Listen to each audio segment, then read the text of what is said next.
Je l'ai dit dans nos réunions précédentes, habituellement nous chantons notre foi, mais ce soir nous ne le faisons pas pour les raisons que je vous ai données tout à l'heure, mais nous aimons aussi rendre témoignage de ce que Dieu a fait. Et il y a ici un certain nombre de croyants qui peuvent dire tout ce que Dieu a fait dans leur vie. Nous avons entendu les mercredis précédents des témoignages d'amis qui ont parlé de tout ce que le Seigneur a fait pour eux. Dans les mercredis prochains, si vous voulez bien revenir, vous entendrez à nouveau des témoignages, mais ce soir, j'aimerais vous donner le mien. Vous m'autorisez à le faire? De toute façon, je le ferai quand même. Parce que je voudrais que vous compreniez ceci. C'est que être pasteur, ce n'est pas un métier. Nous proclamons l'Évangile tout d'abord parce que nous en avons fait une expérience profonde. Avant d'être pasteur, c'est une vocation, c'est un ministère, nous sommes d'abord des chrétiens. Et être chrétien, c'est quelqu'un qui a reçu dans sa vie la vie de Jésus. Alors je ne vous dirai pas, mon âge, je suis né en 1948. Et je ne vais pas vous dire tout ce que Dieu a fait dans notre vie, dans ma vie, puis ensuite dans notre foyer, nous avons 5 enfants. Parce que nous y serions encore demain matin, parce que Dieu, comme je l'ai dit, nous le vivons au quotidien. Mais simplement quelques mots de mon témoignage. Vous dire tout d'abord que Dieu connaît nos vies. La première réunion à laquelle j'ai assisté, merci d'éteindre les portables. La première réunion à laquelle j'ai assisté, j'étais un bébé de 8 jours. Si vous saviez le beau bébé que j'étais.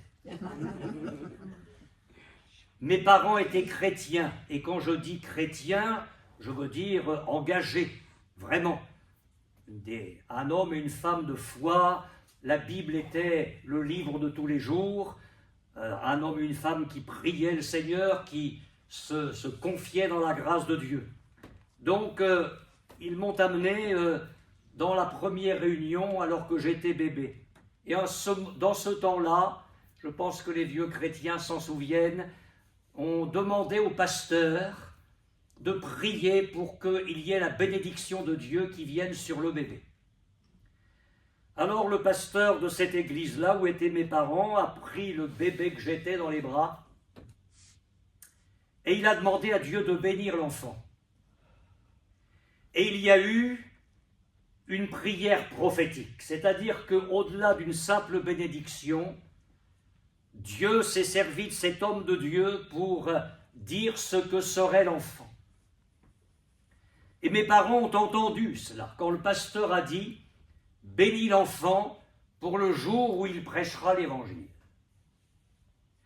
Et à partir de ce moment-là, mes parents étaient convaincus qu'un jour, leur enfant annoncerait l'Évangile, qu'il serait serviteur de Dieu. Et comme Dieu a de la suite dans les idées, à l'âge de 18 ans, effectivement, je suis entré en formation pour être pasteur. Je voudrais vous dire qu'avec Dieu, il n'y a pas de hasard. Dieu a un plan pour votre vie. C'est certain. Vous n'êtes pas ici ce soir par hasard. Pas du tout. Alors nous pouvons entrer dans le plan de Dieu, parce que Dieu ne fait rien d'automatique avec nous. Nous pouvons ne pas y entrer parce que Dieu respecte notre volonté. Mais vraiment, ce soir, je crois que Dieu peut faire des choses magnifiques dans votre vie. Vraiment. Alors j'ai grandi dans les réunions à l'écoute de l'Évangile. Et c'est à 11 ans que j'ai fait une première expérience marquante avec Dieu. C'était un lundi matin.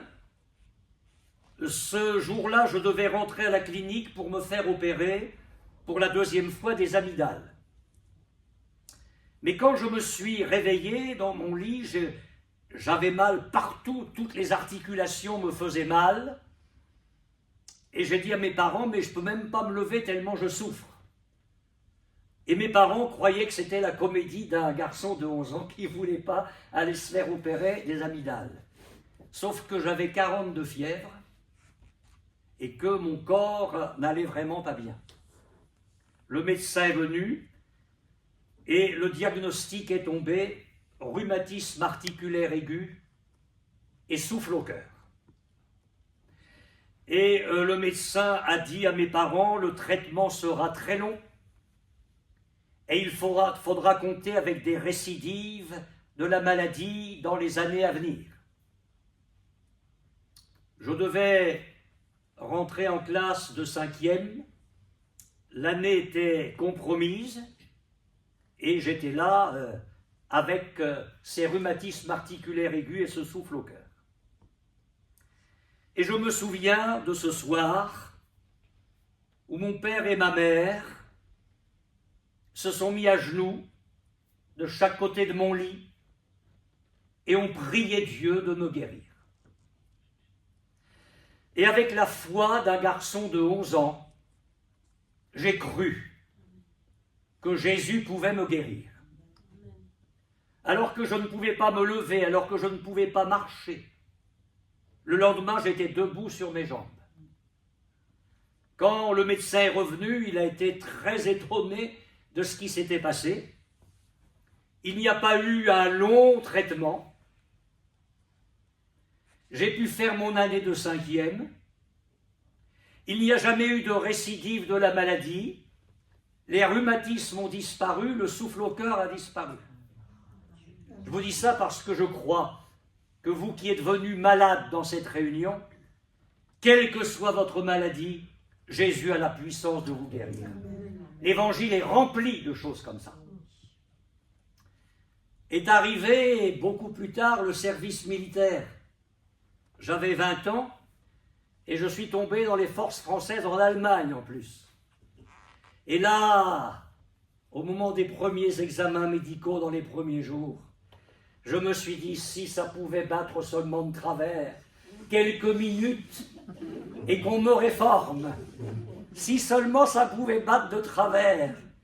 Ben non, parce que ce que Dieu fait, il le fait bien, il le fait parfaitement, et j'ai fait mon service militaire, je précise ça, c'était en hiver 1968, les forêts allemandes étaient couvertes de 20 cm de neige.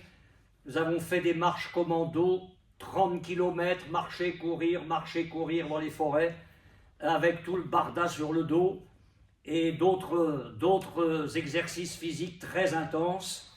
Le cœur a tenu, et il tient toujours ce soir. Après des années, Dieu est magnifique. Alors je reviens, j'avais 11 ans.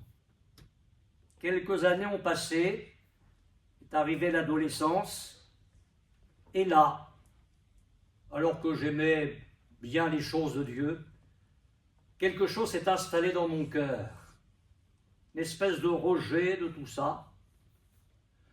Je n'ai pas connu, je le précise, les choses débauchées, sales, qu'on trouve dans la société, parce que je n'avais pas le choix, mes parents me tenaient, et le dimanche, c'était venir à l'église. Mais dans mon cœur, il y avait un rejet. Et je me disais, quand je serai majeur, je ferai ma vie. Et je savais ce qui était en train de s'installer en moi. Alors j'entendais bien l'église qui chantait les cantiques. Revenez mercredi, vous verrez comme on chante bien. J'entendais l'église chanter des cantiques, je chantais aussi. Et puis j'ai entendu les pasteurs prêcher, alors là, j'en ai entendu des prêches, comme on dit en Basse-Normandie, des centaines et des centaines, invitant les gens à venir vers Jésus, à donner leur vie à Jésus. J'ai employé un mot très, très spécifique, à se convertir. Mais moi, j'en avais pas besoin. J'étais toujours à l'église, je menais pas les 400 coups, donc je ne sentais pas, moi, le besoin de Dieu. J'étais bien. Pour moi, l'évangile, c'était pour la prostituée, le bandit de grand chemin, le voleur, mais pas moi qui étais tellement bien, dans mon adolescence, fils de chrétien. Alors le temps a passé. J'arrive à 16 ans. C'était un certain 27 mars 1964. Vous savez, il y a des choses qu'on ne peut pas oublier. L'Église, c'était un vendredi saint. L'Église avait organisé toute une réunion, toute une journée spirituelle. Les chrétiens étaient là depuis le matin pour prier, chanter, écouter le pasteur. Et alors là, franchement, je ne sais pas ce qui m'est arrivé, mais j'ai eu envie d'aller à la réunion. Alors j'étais pas obligé, hein. C'était un vendredi. Et comme j'étais fier, j'ai pas voulu me pointer dans la réunion tout seul, donc je suis passé prendre un copain de l'église qui était à peu près dans le même état que moi, et nous voilà installés. Alors la réunion commence, il y a eu des chants, le pasteur a prêché l'évangile, ça m'a fait autant d'effet que d'habitude. Et puis après, parce que c'est comme ça qu'on prie dans nos églises, les chrétiens se sont mis à genoux. Alors je me suis mis à genoux aussi, bien sûr, moi, le jeune homme de 16 ans. Et à ce moment-là, il s'est passé quelque chose que je ne peux pas vous expliquer avec vraiment. Je n'ai pas eu une vision, je n'ai pas eu une illumination, pas du tout. Mais ça s'est passé dans mon cœur.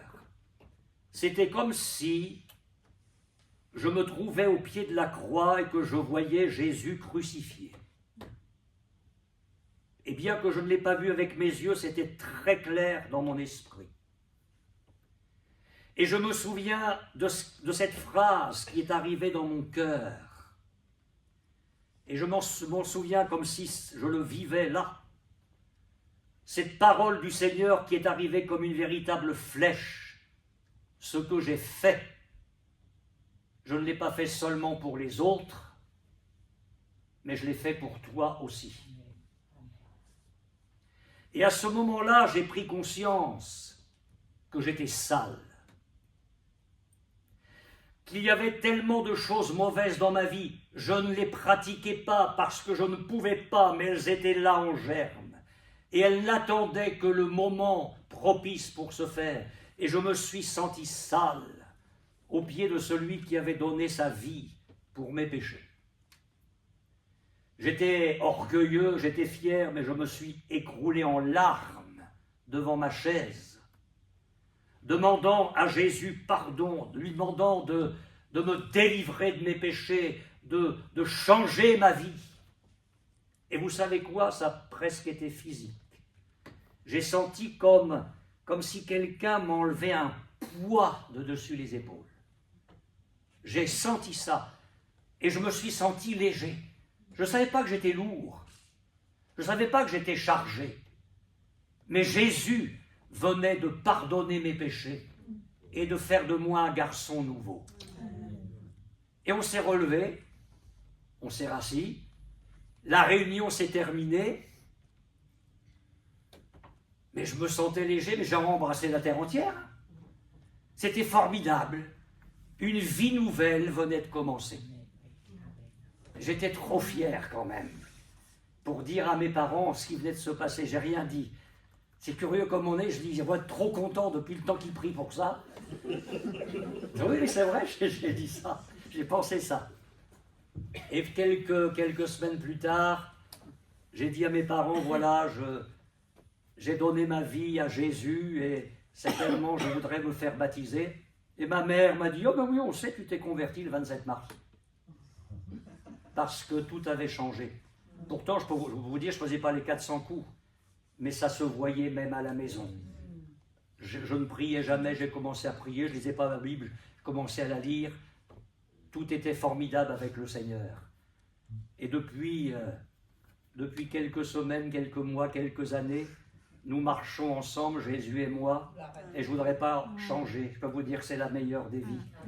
Et je le redis, comme tout à l'heure, je n'ai pas trouvé une religion, j'ai trouvé un sauveur, j'ai trouvé un Seigneur, il est magnifique. Et j'aimerais maintenant me servir de l'Évangile pour vous dire tout ce qu'il peut faire aussi pour vous. Nous allons lire dans l'Évangile de Marc, au chapitre 2 et au verset 1er. évangile de Marc. Alors si vous n'avez pas la Bible, ça va vous paraître difficile. Des amis à côté de vous vont vous trouver le texte. Si vous avez une Bible, c'est le deuxième évangile de la seconde partie de la Bible appelée le Nouveau Testament.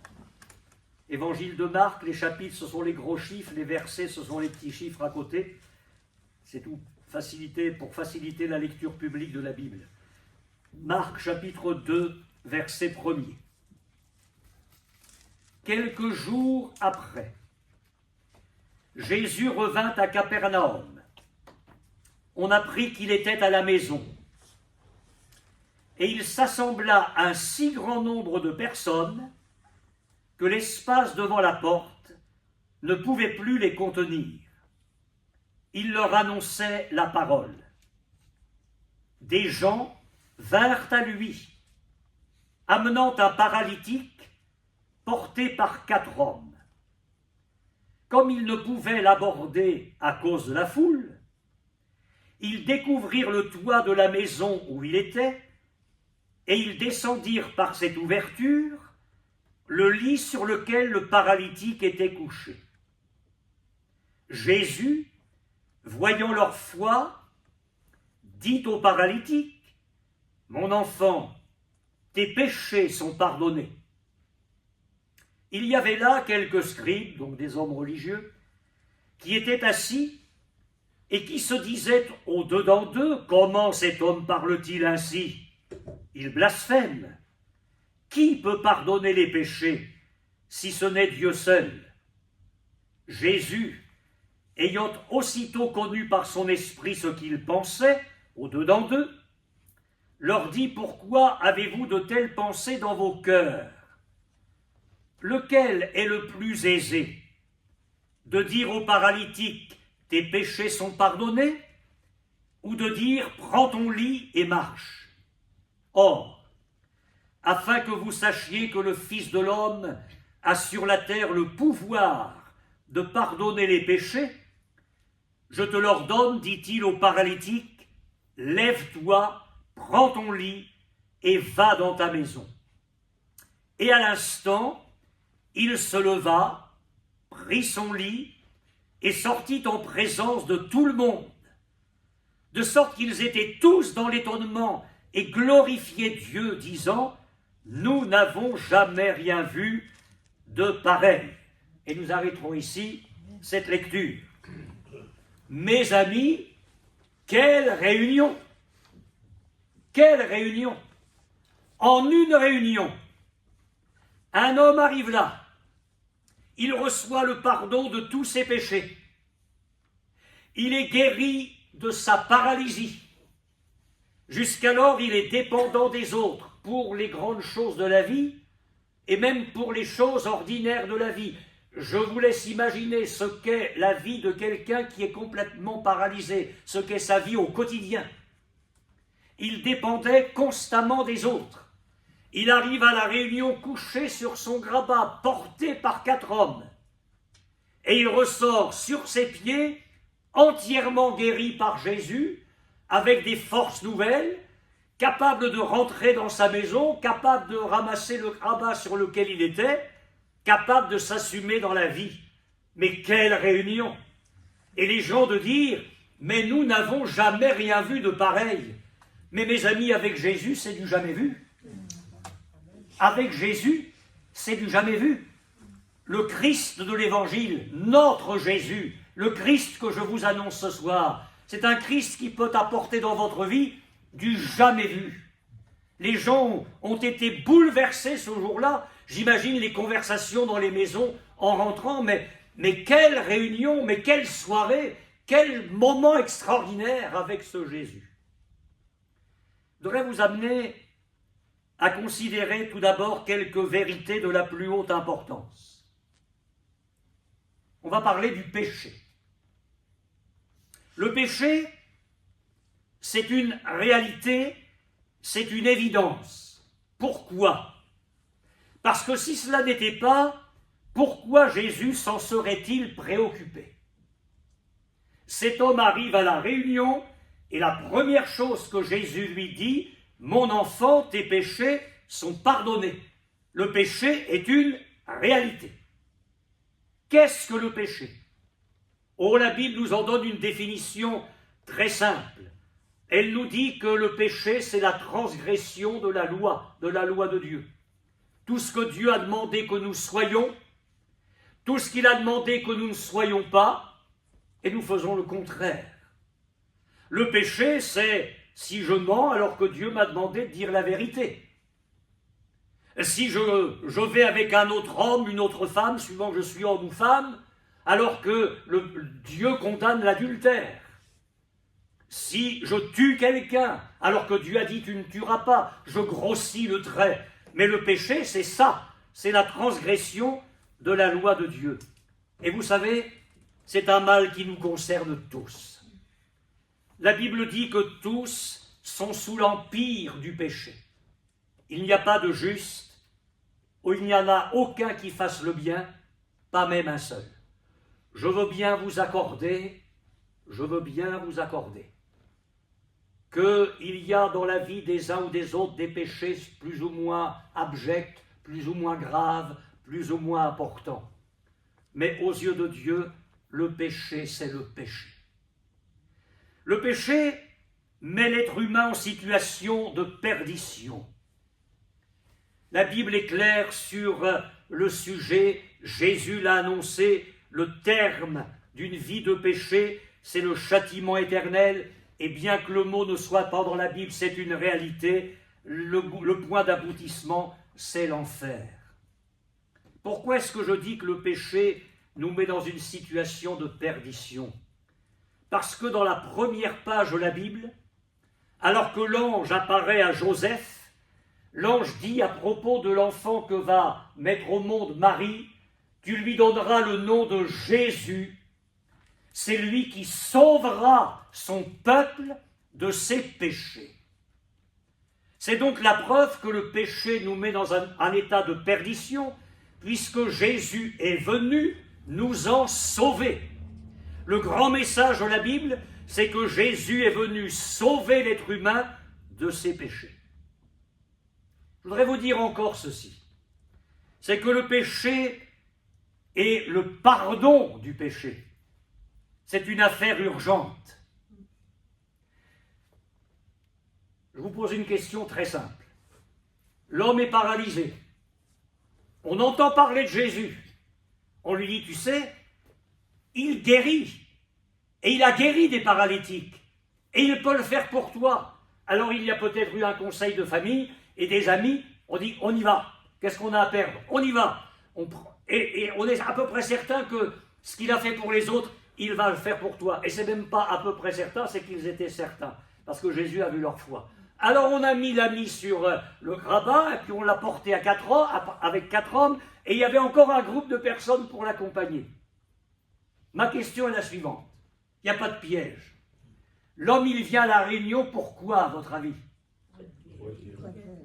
Enfin, quand un paralytique vient, alors qu'il a entendu dire que Jésus guérissait, il vient pourquoi? Pour être guéri. Il arrive là, juste devant Jésus, on le fait descendre par le toit. Et Jésus lui dit, prends courage, mon enfant, tes péchés sont pardonnés. Ah ben c'est pas pour ça que je suis venu, hein. C'est pas pour ça que je suis venu. Moi je suis venu parce que je suis malade. Ce qui m'intéresse dans l'évangile, c'est que mon corps soit guéri. Le reste, ça ne m'intéresse pas. Moi, je ne suis pas venu pour ça. On m'a pas dit que tu allais t'occuper de mes péchés. On m'a dit que je pouvais être guéri de ma paralysie. Et j'ai remarqué que quand des amis viennent aux réunions avec leurs problèmes, mais on va s'occuper de vos problèmes après, et qu'ils entendent une prédication comme celle que je suis en train de vous donner ce soir, mais que j'ai eu à cœur de vous donner, ils disent, mais qu'est-ce qu'il raconte le pasteur? Mais moi je ne suis pas venu entendre parler de mes péchés, du pardon de mes péchés. Moi j'ai des problèmes dans ma vie, je suis malade, j'ai un mal grave dans mon corps, je suis en souci, j'ai plein de difficultés. Moi j'aimerais bien que Jésus dénoue tout ça, j'aimerais bien que Jésus me guérisse. Mais qu'est-ce que c'est que ça, d'entendre dire que mes péchés doivent être pardonnés? Jésus s'en occupe parce que c'est une affaire urgente. Je crois que Jésus guérit Je crois que Jésus peut. Et je crois que Jésus veut vous guérir. J'ai vu dans nos réunions, j'ai vu des gens en phase terminale du cancer être guéris instantanément dans une réunion. Je l'ai vu de mes yeux. Donc je crois que Jésus veut et peut vous guérir. Mais je dis, excusez-moi de le dire ainsi, mais je dis qu'il vaudrait mieux que vous ne soyez jamais guéris et finir au ciel que d'être guéri et finir en enfer. Parce que l'enfer, mes amis, c'est horrible. C'est un étang de feu et de soufre où sont les damnés pour toujours. Ça ne finira jamais, jamais, jamais. Et c'est pourquoi, pour Jésus, cette affaire-là, nous concernant, est de la plus haute urgence. Je voudrais encore vous dire ceci, c'est que c'est sur la terre que nous devons régler ce problème. Après, c'est trop tard. Avez-vous remarqué ce que dit Jésus? Il parle de lui comme le Fils de l'homme. Il dit qu'il a sur la terre le pouvoir de pardonner les péchés. J'ai étudié l'hindouisme, enfin, les hindouismes, parce qu'il y a plusieurs branches. Mais dans les hindouismes, il y a la fameuse roue de Samsara, il y a les chakras qui sont plus ou moins bons. Et alors, si vous avez vécu une première vie sur la terre qui n'était pas bonne, vous allez vous réincarner. Alors, vous allez vous réincarner pour essayer de vous bonifier en vue de l'au-delà. Si la vie était trop mauvaise, vous allez vous réincarner dans quelque chose de pas trop mal. Et si votre vie a été mauvaise, alors c'est le contraire. Je ne vois pas comment on peut se bonifier.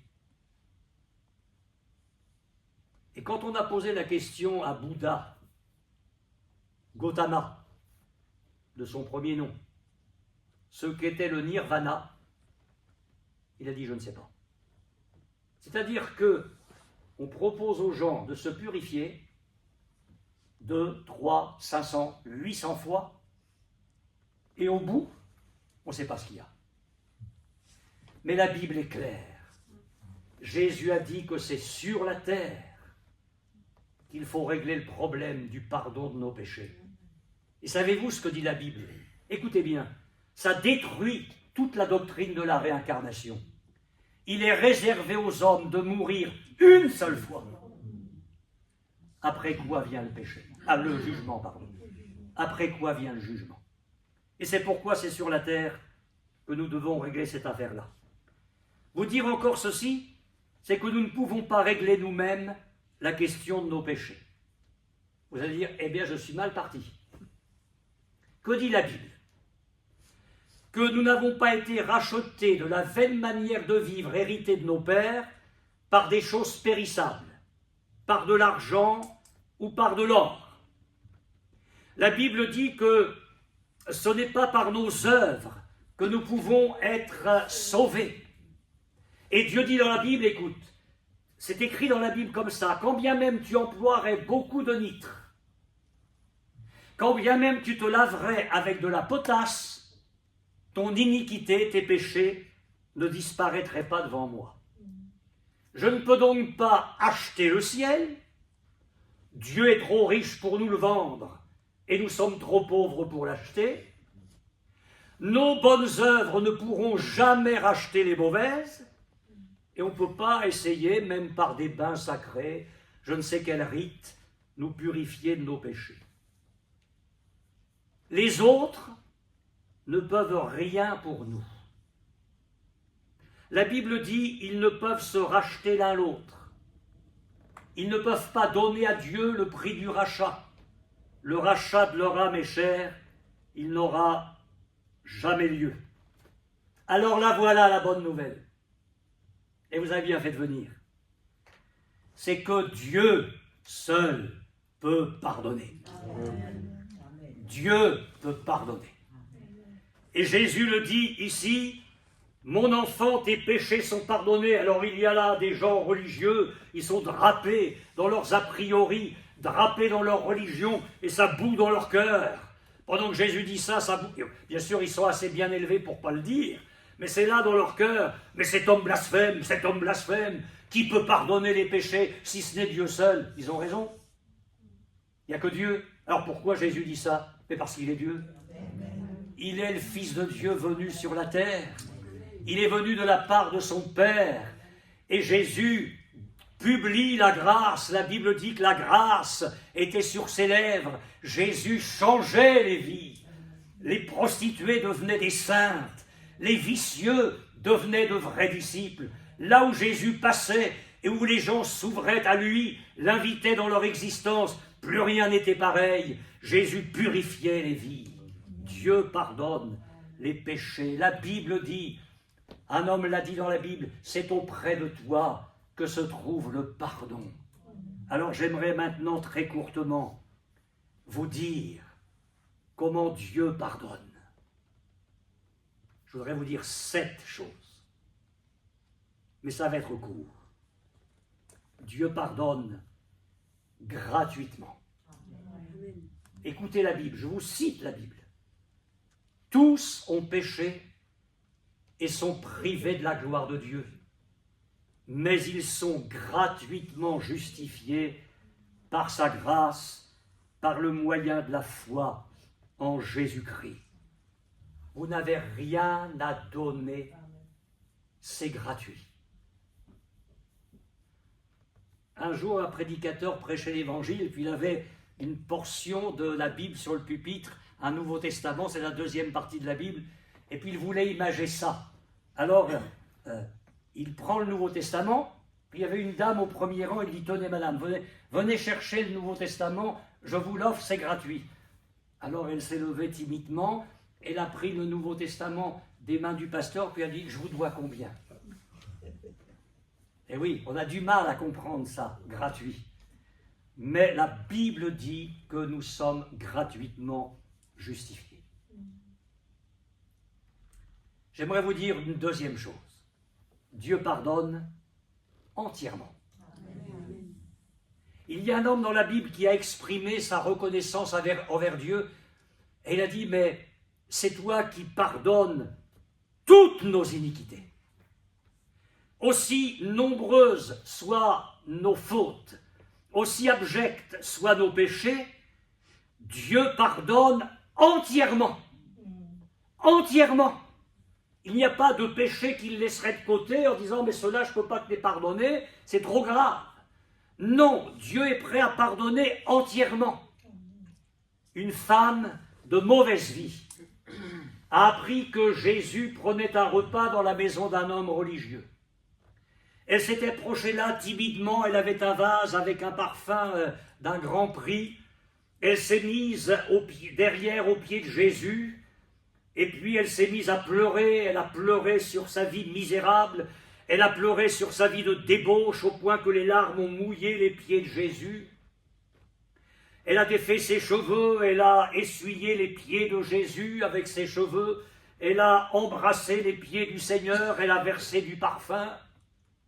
Et là, l'homme religieux s'est offusqué, il a dit « Oh là là, mais si ce Jésus était prophète, il saurait qui est de quelle espèce. » J'aime bien ça. Quelle espèce est la femme qui le touche? Il saurait que c'est une pécheresse. Jésus ne s'est pas occupé de cet homme-là.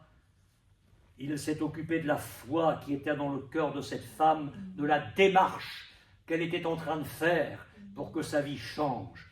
Et Jésus lui a dit, tes nombreux péchés sont pardonnés. Ma fille, ta foi t'a sauvée. Va en paix. Et elle est sortie de là comme une femme nouvelle. Dieu pardonne gratuitement. Il pardonne entièrement. Il pardonne largement. La Bible est merveilleuse dans les images qu'elle prend. La Bible dit, autant l'Orient est éloigné de l'Occident, autant Dieu éloigne de nous nos péchés. C'est les deux points extrêmes, à l'infini. l'Orient et l'Occident. Et Dieu prend cette image-là pour nous montrer que quand il pardonne largement. Il pardonne largement. Et comme si ça ne suffisait pas, il pardonne profondément. La Bible dit que Dieu jette nos péchés au fond de la mer. Pas au fond d'un petit ruisseau, hein. Il jette nos péchés au fond de la mer et il ne s'en souvient plus jamais. Et un pasteur a ajouté un jour, et Dieu a mis un écriteau pêche interdite. Ah oui, parce qu'il y en a qui, oui, c'est pas mon propos. Mais Dieu jette nos péchés au fond de la mer. Il ne s'en souvient plus jamais. Dieu pardonne définitivement. Il oublie. Il a le pouvoir d'oublier. J'arrive pas à comprendre ça. Mais parce qu'il est Dieu, Dieu a le pouvoir d'oublier certaines choses. Dieu dit dans la Bible, j'efface tes transgressions comme un nuage, comme une nuée. Vous savez, Dieu est bon. Mais il y a quelque chose qui fait qu'entre lui et nous, ça ne se passe pas comme Dieu voudrait. La Bible est très claire. Elle dit que ce sont nos péchés qui mettent un obstacle entre lui et nous. Ce sont nos péchés qui nous cachent sa face et qui l'empêchent de nous écouter. Je ne pensais pas vous dire ça, mais je vais vous le dire. Vous êtes convaincus qu'en Basse-Normandie, il ne fait pas toujours très beau.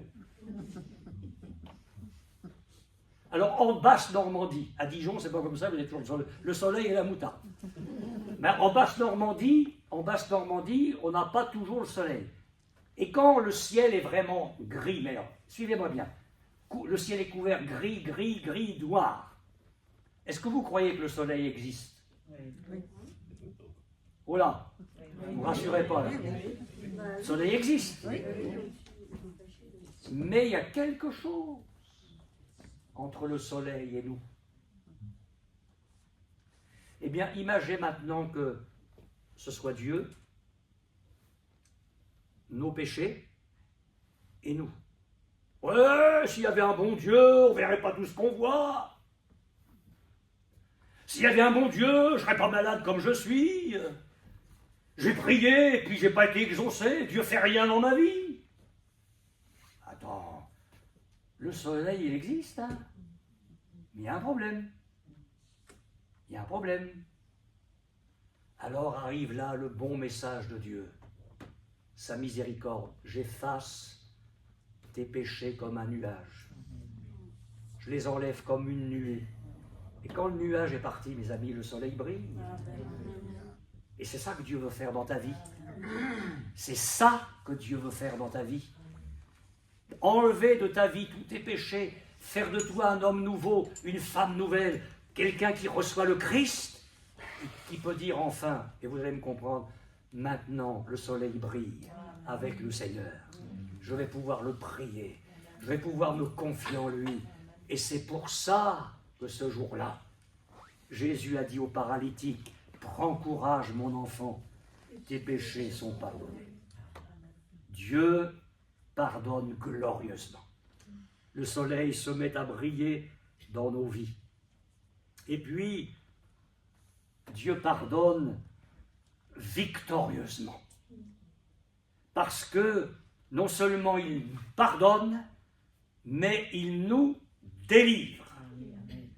Il nous délivre. Dans le dernier livre de la Bible, il est parlé de Jésus comme de celui qui nous aime et qui nous a délivrés de nos péchés. Parce que, écoutez, si ce soir vous ouvrez votre cœur au Seigneur et que vous lui disiez, Seigneur, je voudrais te recevoir comme le Sauveur et le Seigneur de ma vie, je crois que tu es capable de pardonner tous mes péchés, je te les confesse, je décide de les abandonner. Et que demain, vous retombiez dans les mêmes travers, ça sert à quoi? Mais ce n'est pas ça qui se passe avec Dieu. quand nous recevons le Christ dans nos vies, vraiment, alors non seulement il pardonne le passé, il y a un nouveau présent avec lui, mais l'avenir est complètement bouleversé. C'est-à-dire que l'alcoolique ne boit plus. Le drogué ne se drogue plus. Nous l'avons expérimenté avec des jeunes dans nos réunions. Des jeunes qui étaient dans le petit banditisme sont devenus des pasteurs. Oui, Dieu change les vies. Il délivre. Vous savez comment on pardonne en Basse-Normandie? Oh, je pardonne, mais j'oublie pas. Vous sauriez, parce que vous savez que c'est vrai. Je pardonne, mais à la première occasion, je lui réserve un chien de ma chienne. Mais heureusement que Dieu ne nous pardonne pas comme ça. C'est fini. C'est fini. La Bible dit que si quelqu'un est en Jésus-Christ, il devient une nouvelle créature. Sa vie est complètement changée. Alors j'en résume. Dieu pardonne gratuitement, entièrement, largement, profondément, définitivement, glorieusement, victorieusement. Je ne peux pas vous dire mieux. Tout l'évangile est là. Maintenant, je vais conclure. Quelle démarche devons-nous faire? Parce qu'on a une démarche à faire. C'est de placer notre foi en Jésus et dans son œuvre. Tous les prophètes de la Bible ont rendu le témoignage que quiconque croit en Jésus reçoit par son nom le pardon des péchés. Essayez de revenir avec moi quelques secondes. Sur cette colline qui s'appelle le Golgotha, le lieu du crâne, juste en face de Jérusalem, le carnage a commencé à 9 h du matin, jusqu'à 3 h de l'après-midi. Il n'a fait que du bien. Quand il s'est dressé devant les foules et qu'il a dit « Qui de vous me convaincra de péché ?» tous ont fermé la bouche. Il n'a fait que du bien. La Bible résume ça en disant « Il est allé de lieu en lieu faisant du bien et guérissant tous ceux qui étaient sous l'empire du diable. » Mais il vidait les paroisses. Il s'attaquait à l'hypocrisie religieuse. C'en était trop. Il fallait se débarrasser de lui. Alors on a bâclé un procès. On a produit de faux témoins. Et je dis que le carnage a commencé parce que la Bible dit de Jésus, il a été mené comme une brebis à la boucherie. On lui a ôté ses vêtements, on a commencé à frapper avec des lanières, avec de la ferraille au bout pour déchirer les chairs de son dos. On lui a craché au visage. On lui a donné des gifles, des coups de poing. Comme si ça ne suffisait pas, des soldats sont allés tresser une couronne d'épines. On a mis ça sur sa tête. On lui a enlevé sa tunique, on lui a amené un manteau royal, on a mis un roseau dans sa main. Et les soldats ont perdu même toute leur dignité. Ils se sont mis à genoux et ils ont ricané « Salut, roi des Juifs !» Et puis on lui a remis sa tunique et on l'a chargé d'une croix. Et tant bien que mal, on arrive jusqu'au Golgotha. On étale la croix par terre. On met Jésus dessus, on enfonce des clous dans les mains et dans les pieds et on dresse la croix au milieu de 2 malfaiteurs. Alors essayez d'imaginer ça. Le Fils de Dieu, il vient sauver le monde, mais c'est un homme de 33 ans et demi qui est en train de mourir là, pantelant sur une croix, couronné d'épines, le sang coule de partout, la sueur, les crachats, ça dégouline le long de la croix jusque par terre. Et là, une petite foule, là, avec toutes sortes de gens mêlés qui l'insultent encore. C'est ça votre Jésus? Oui. Oui. Oui, c'est ça mon Jésus. Parce que ce qui se passe là, c'est pas la victoire d'un procès bâclé. Ce qui se passe là, c'est pas une erreur judiciaire, c'est pas un martyr. Il venait pour ça. Il venait pour ça. Pour toi, pour moi. Il venait pour donner sa vie. Parce que tu ne le peux pas par ton argent, parce que tu ne le peux pas par tes œuvres. Lui, il est venu donner sa vie. Il a pris sur lui tous nos péchés. Il a subi la condamnation à notre place. C'est ça la croix. C'est ça le sens de la croix. Jésus a pris ta place pour que dans un acte de foi, tu lui dises ce soir, mais si ce pasteur-là, ou ce pasteur-là, il est complètement fou. Ou c'est vrai. Parce que c'est l'un ou l'autre. Tu ne peux pas être au milieu. Ou c'est fou, ou c'est vrai. Et si c'est vrai, tu peux le vivre. Tu peux venir vers Jésus et lui dire, mais si tu as fait ça pour moi, si ton amour a été jusque-là, prendre ma place pour que je puisse être pardonné et sauvé, alors oui, viens dans ma vie et fais de moi un chrétien. Et je vous dis ça parce que la tombe est vide aujourd'hui. Jésus est ressuscité. Il est vivant, il est ici ce soir. La Bible dit que si nous confessons nos péchés, Dieu est fidèle et juste pour nous les pardonner. Avant l'ascension, Jésus a chargé ses disciples d'une mission. Il leur a dit, écoutez, la repentance et le pardon des péchés seront prêchés en mon nom à toutes les nations. Eh bien, je suis en train de faire ça ce soir avec vous. J'obéis à l'ordre du Seigneur, je suis en train de vous prêcher la repentance et la foi dans le Seigneur. Pourquoi ne pas lui dire ce soir, Seigneur, j'aimerais tant, si tout cela est vrai, j'aimerais tant le vivre. J'aimerais tant le vivre. Je veux t'apporter ma vie, telle qu'elle est. Bon, je n'ai pas forcément fait les 400 coups, je pense être un homme relativement bien, une femme relativement bien. Essayez de mettre un vêtement que vous pensez blanc à côté de la neige, vous allez voir la différence. Nous avons tous besoin ce soir que Jésus nous pardonne. En tout cas, ceux qui n'ont pas encore fait la démarche vers lui. Et puis j'ai une bonne nouvelle pour vous. C'est que quand Jésus est mort sur la croix, il n'est pas mort seulement pour nos péchés, il est mort d'abord pour nos péchés. Mais la Bible dit qu'il a pris sur lui aussi nos infirmités, nos maladies, nos douleurs. Pourquoi continuer à porter la douleur dans votre corps alors que Jésus est mort sur la croix pour que vous soyez en bonne santé? Croyez-le, ils sont des millions et des millions depuis 20 siècles à avoir expérimenté la guérison de leur corps par la foi en Jésus. Je vous ai parlé de ma guérison, je vais vous parler de la guérison d'une de mes filles.